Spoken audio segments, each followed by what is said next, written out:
जिला पंचायतों के सदस्य और मेरे प्यारे भाई और बहनों,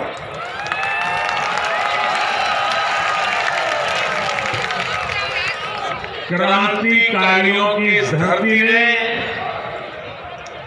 देश के स्वतंत्रता संग्राम में अपना अमूल्य योगदान दिया। राजा देवी बख्श सिंह, राजा कृष्ण दत्तराम और पृथ्वीपाल सिंह जैसे पराक्रमियों ने अंग्रेजी शासन से लोहा लेने में कोई कसर बाकी नहीं छोड़ी। अयोध्या में बन रहे प्रभु श्री राम के भव्य मंदिर की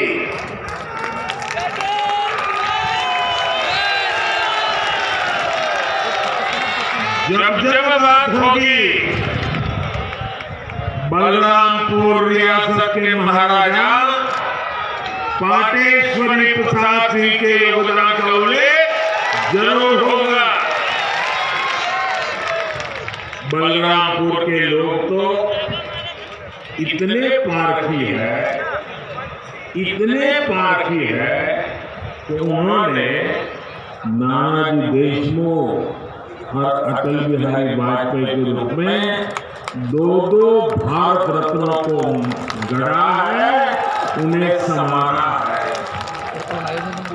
साथियों, राष्ट्र निर्माताओं और राष्ट्र रक्षकों की धरती से मैं आज देश के उन सभी वीर योद्धाओं को भी श्रद्धांजलि दे रहा हूं जिनका 8 दिसंबर को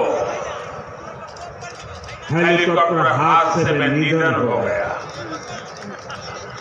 भारत के पहले चीफ ऑफ डिफेंस स्टाफ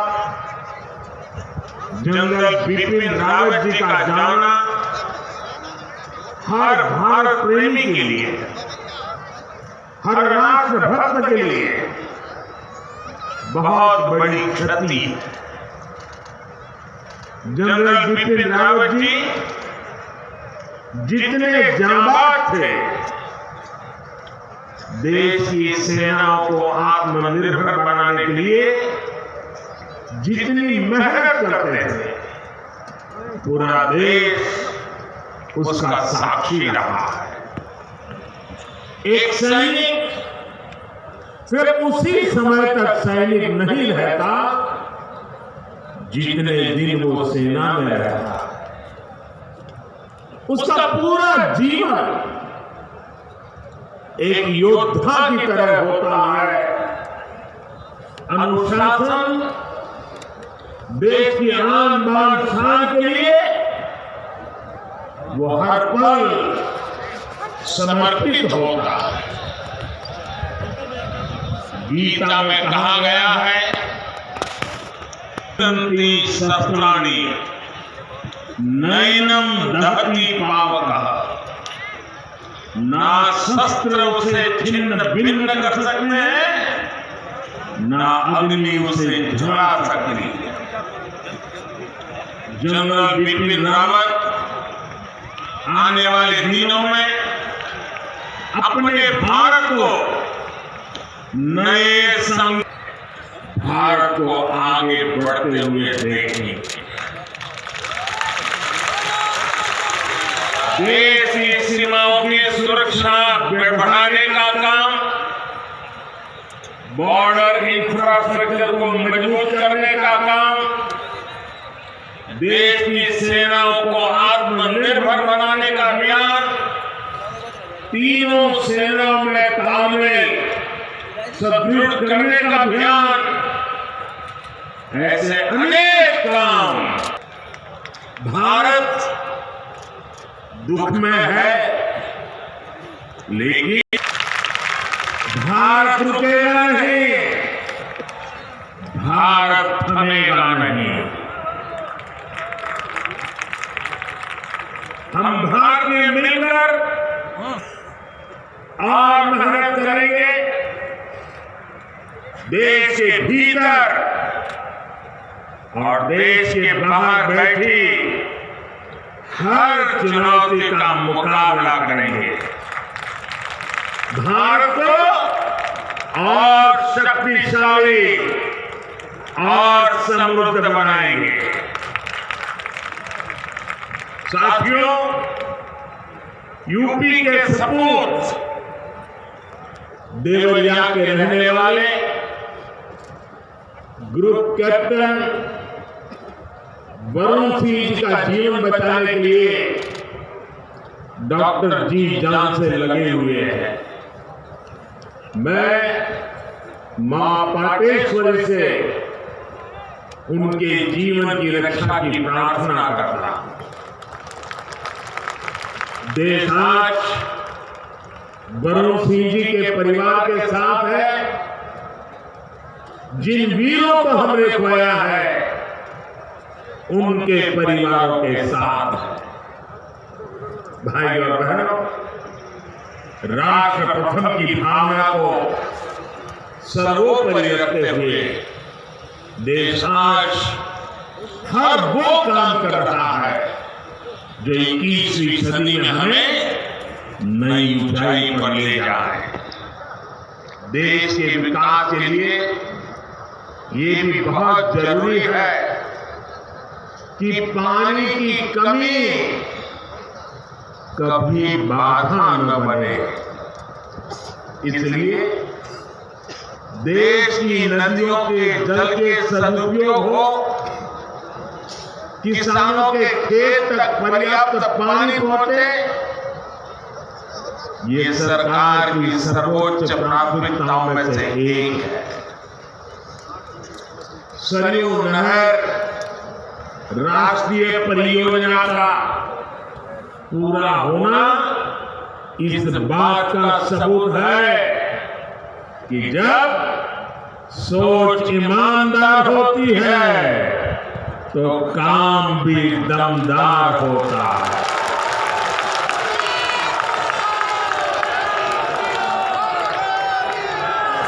दशकों से आप इसके पूरे होने का इंतजार कर रहे हैं।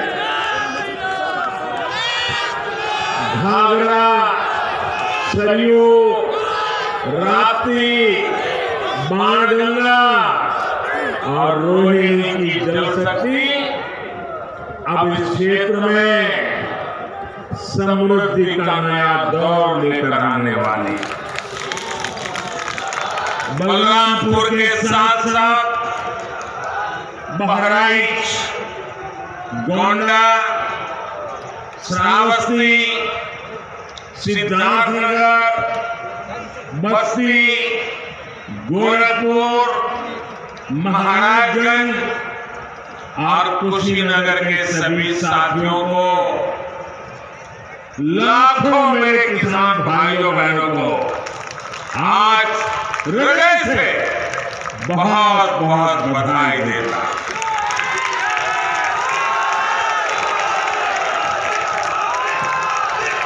बारिश के मौसम में इस क्षेत्र में जो परेशानियां आती हैं उनका हल निकालने में इससे मदद मिलेगी। और मैं जानता हूं मेरे प्यारे भाइयों बहनों, हमारे यहाँ तो इतिहास गवाह है, अगर किसी ने प्यासे को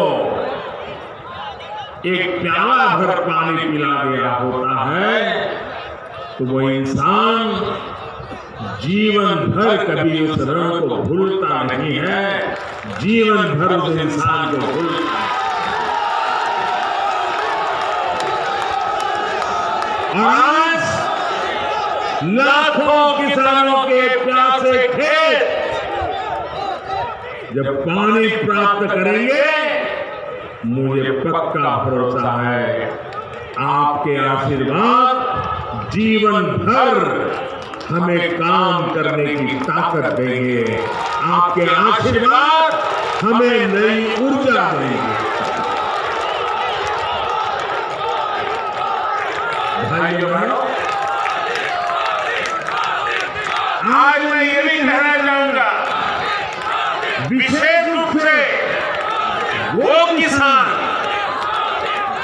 जिनके पास 2 हेक्टेयर से कम भूमि है, उनके लिए सिंचाई की व्यवस्था जीवन बदलने वाली होती है।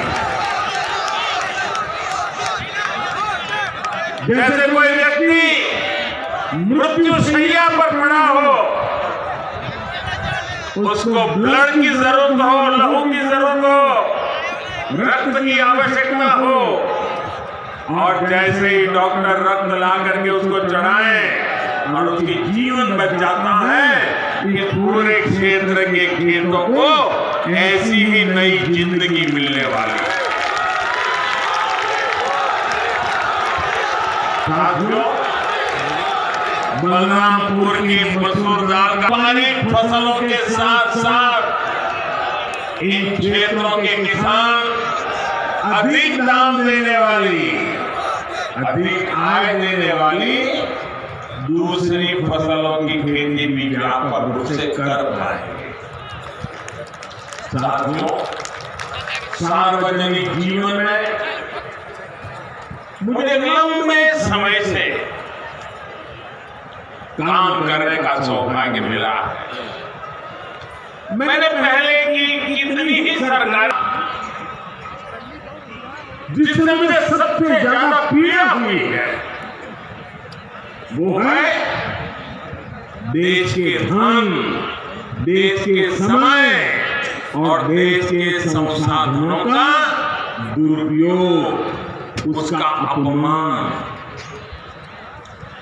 सरकारी पैसे देश के संतुलित और संपूर्ण विकास में सबसे बड़ी रुकावट बन गई है। इसी सोच में सरयू नहर परियोजना को लटकाया भी भटकाया भी। आज से करीब 50 साल पहले इस पर काम शुरू हुआ था। आप सोचिए 50 साल के बाद आज इसका काम पूरा हो रहा है। जब इस परियोजना पर काम शुरू हुआ था, हिंदुस्तान का हर नागरिक समझे, हिंदुस्तान का मेरा नौजवान समझे। साथियों, जब इस परियोजना पर काम शुरू हुआ था तो इसकी लागत 100 करोड़ रुपए से भी कम थी। जरा आप बोलेंगे कितनी लागत थी उस समय जब शुरू हो रहा था? कितनी थी?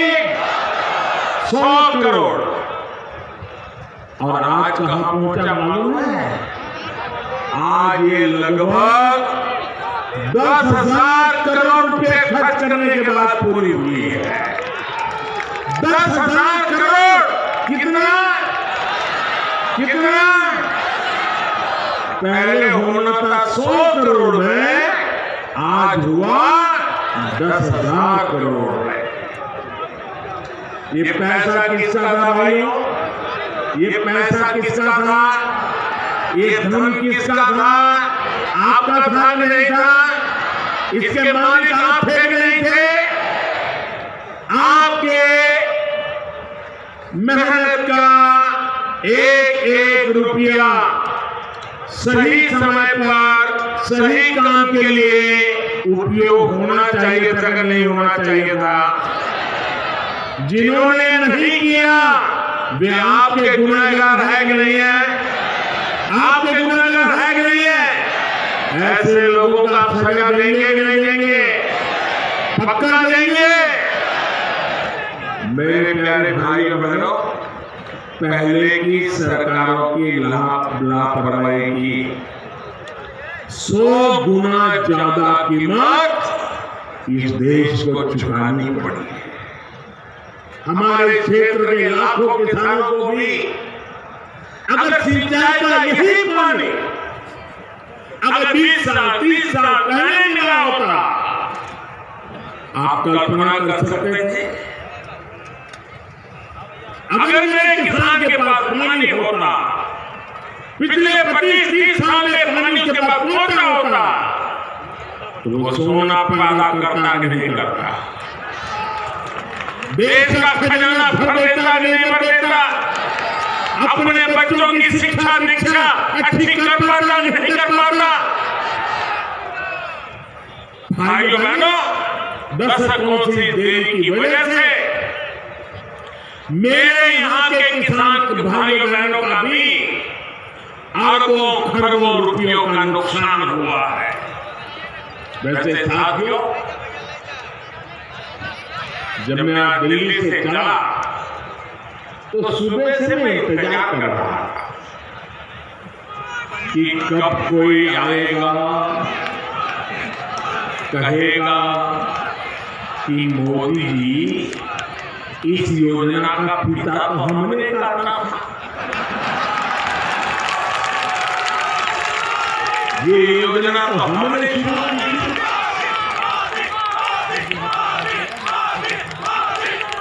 कुछ लोग हैं जिनकी आदत ऐसा कहने की, हो सकता है बचपन में इस योजना का पिता उन्होंने ही काटा हो।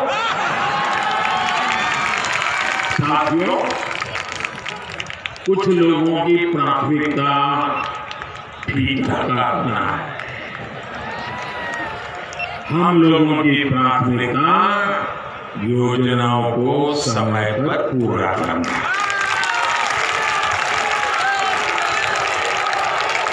2014 में जब मैं सरकार में आया था तो ये देखकर हैरान था कि देश में सिंचाई की 99 बड़ी परियोजनाएं, 99 परियोजनाएं जो देश के अलग अलग कोनों में दशकों से अधूरी पड़ी है।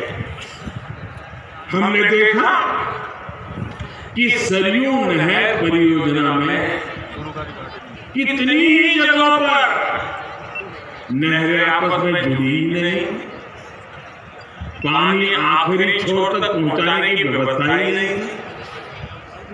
सरयू नहर परियोजना में जितना काम 5 दशक में हो पाया था, उससे ज्यादा काम हमने 5 साल से पहले करके दिखाया। साथियों, यही तो डबल इंजन की सरकार है, यही तो डबल इंजन सरकार के काम का रफ्तार है। और आप याद रखिए, योगी जी के आने के बाद हमने बाण सागर परियोजना का लोकार्पण किया। कुछ दिन पहले ही अर्जुन सहायक नहर परियोजना का लोकार्पण किया।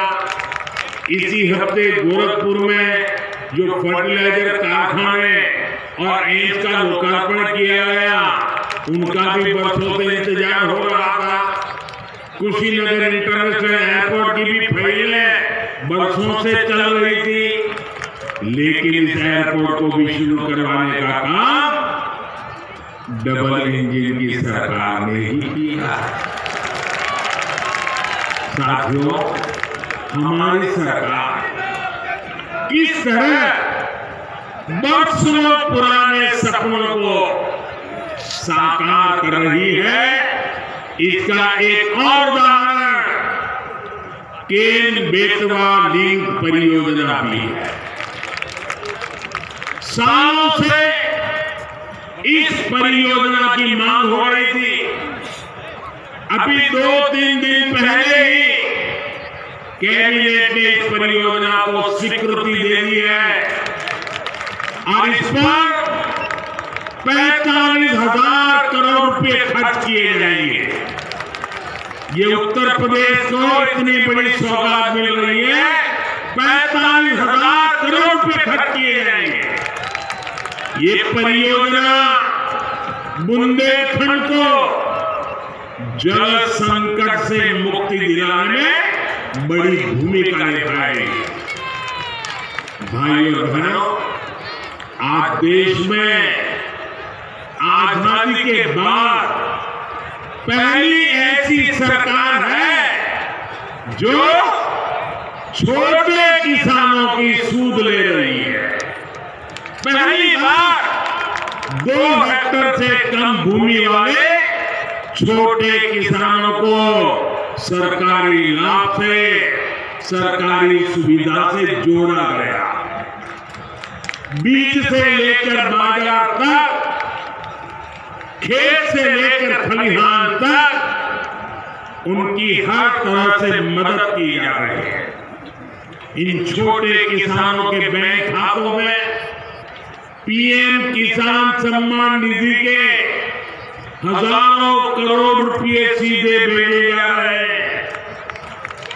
उनकी आय बढ़ाने के लिए उन्हें खेती से जुड़े अन्य विकल्पों की तरफ भी प्रेरित किया जा रहा है।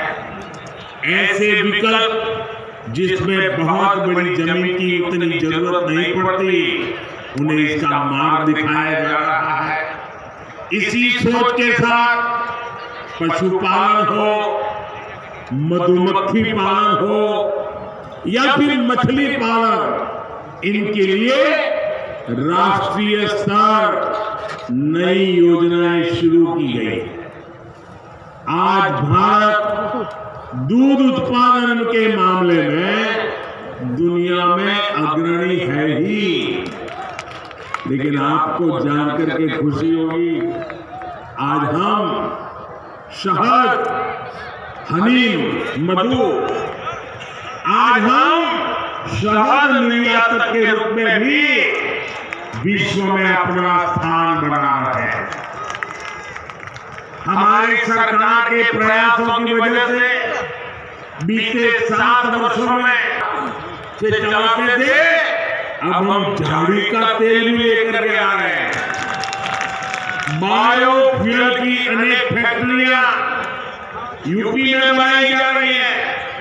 बदायूं और गोरखपुर में बायोफ्यूल के बड़े कॉम्प्लेक्स बनाए जा रहे हैं। यहाँ पास में गोंडा में भी इथेनॉल का एक बड़ा प्लांट बन रहा है। इसका लाभ इस क्षेत्र के बहुत से किसानों को होगा। गन्ने से इथेनॉल बनाने के अभियान में भी यूपी अग्रणी भूमिका की ओर बढ़ रहा है। बीते 4.5 साल में लगभग 12,000 करोड़ रुपए का इथेनॉल यूपी से खरीदा गया है। योगी जी की सरकार जब से आई है, तब से गन्ने के भुगतान में भी बहुत तेजी आई है। एक समय 2017 से पहले का भी था, जब गन्ना किसान सालों साल बकाया मिलने के लिए इंतजार करते थे। पिछली सरकारों के दौरान जहां 20 से अधिक चीनी मिलों में ताला लग गया, वहीं योगी जी की सरकार ने इतनी ही चीनी मिलों का विस्तार और आधुनिकीकरण किया। मैं आज बलरामपुर से देश भर के किसानों को एक विशेष निमंत्रण भी देना चाहता हूं। और मैं चाहूंगा सिर्फ उत्तर प्रदेश के नहीं, देश भर के किसान मेरे इस निमंत्रण का स्वीकार करें और मेरे साथ जुड़े। मेरा निमंत्रण किस बात का है? इसी महीने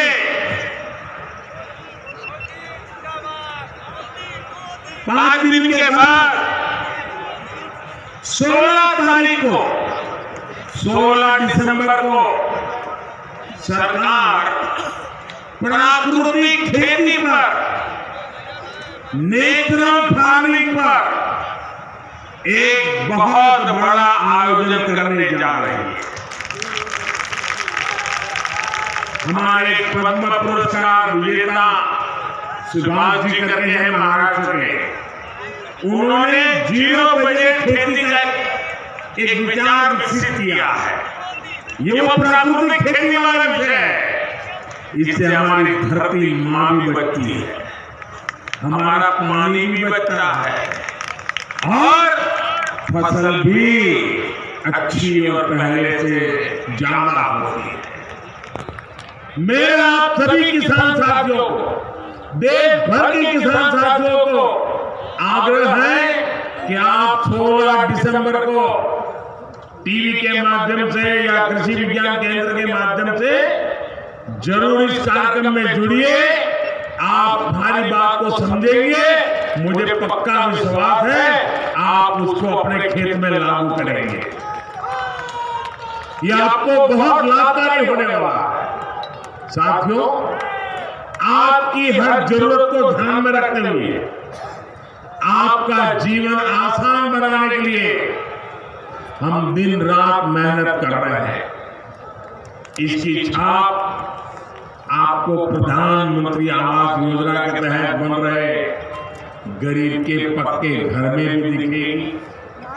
पीएम आवास के तहत मिल रहे घरों में इज्जत घर यानी शौचालय है, उज्ज्वला की गैस है, सौभाग्य योजना का बिजली कनेक्शन है, उजाला का एलईडी बल्ब है, हर घर जल योजना के तहत मिल रहा पानी का कनेक्शन है।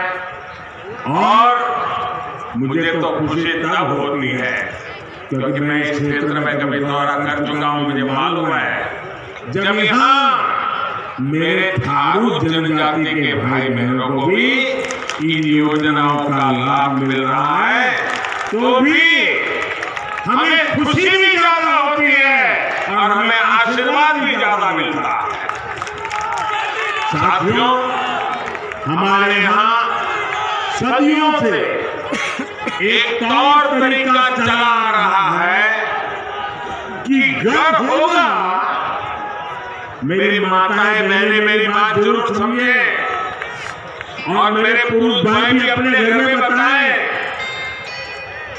हमारे यहाँ एक मान्यता चली, परंपरा चली, व्यवस्था चली, वो क्या, घर होगा तो पुरुष के नाम, दुकान होगी तो पुरुष के नाम, गाड़ी होगी तो पुरुष के नाम, खेत होगा तो पुरुष के नाम। महिलाओं के नाम पर कुछ भी नहीं। कुछ होता है क्या महिलाओं के नाम पर? नहीं होता है ना।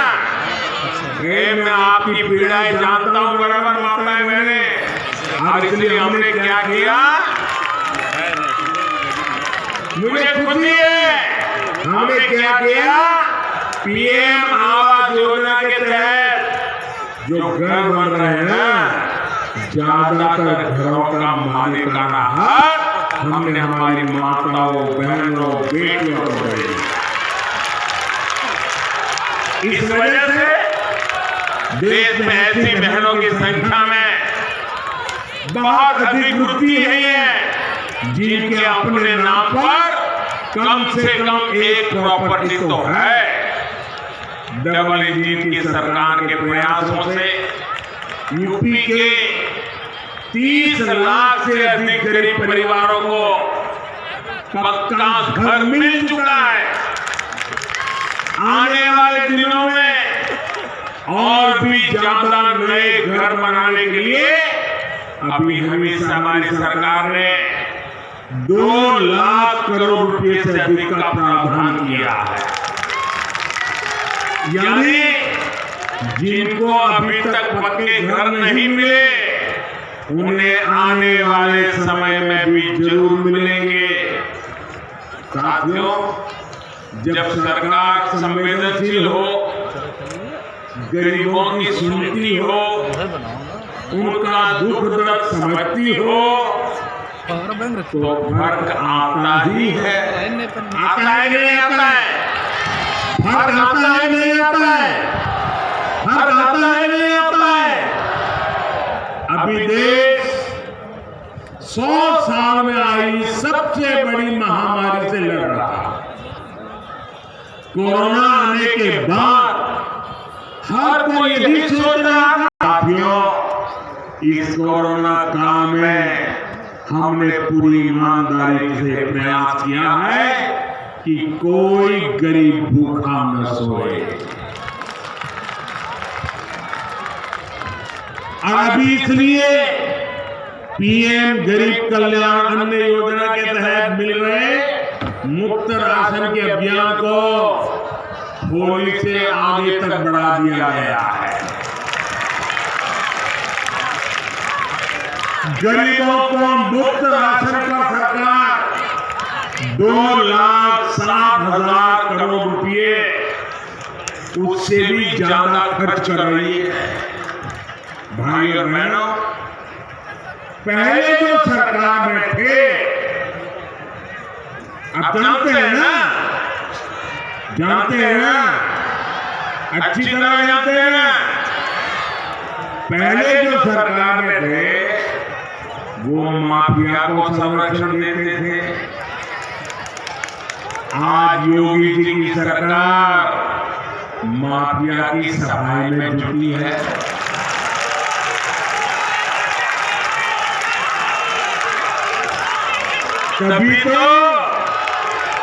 तभी तो यूपी के लोग कहते हैं फर्क साफ है। पहले जो सरकार में थे वो बाहुबलियों को बढ़ाते थे। आज योगी जी की सरकार गरीब, दलित, पिछड़े और आदिवासी सभी को सशक्त करने में जुटी है। तभी तो यूपी के लोग कहते हैं फर्क साफ है। पहले जो सरकार में थे वो यहाँ जमीनों पर अवैध कब्जे करवा